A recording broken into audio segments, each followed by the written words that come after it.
সাইফের উপর হামলাকারী যুবক গ্রেফতার। সাইফ আলী খানের উপর হামলাকারী যুবককে গ্রেফতার করেছে মুম্বাই পুলিশ। ভারতের বান্দ্রা রেল স্টেশনে অভিযান পরিচালনার সময় অভিযুক্ত ওই ব্যক্তিকে গ্রেপ্তার করা হয়।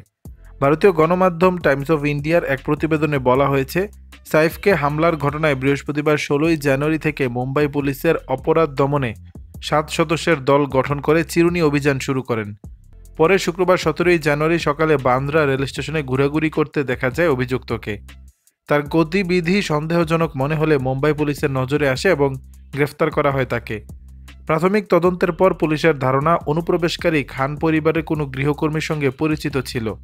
সম্ভবত সে কারণেই লবির সিসিটিভি ক্যামেরায় ধরা না পড়েই বাড়িতে প্রবেশ করে। বুধবার 15ই জানুয়ারি মধ্যরাতে সাইফের বান্দ্রার বাড়িতে দুর্বৃত্তরা ঢুকে পড়ে। ওই সময় অভিনেতাকে ছুরি দিয়ে আঘাত করে পালিয়ে যায় তারা। গুরুতর জখম অবস্থায় মুম্বাইয়ের লীলাবতী হাসপাতালে ভর্তি করানো হয় অভিনেতাকে।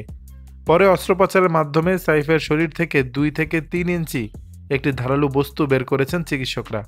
বর্তমানে আইসিইউতে চিকিৎসাধীন রয়েছেন অভিনেতা। দর্শক, বিষয়টি নিয়ে আপনাদের মতামত জানাবেন নিচের কমেন্ট বক্সে।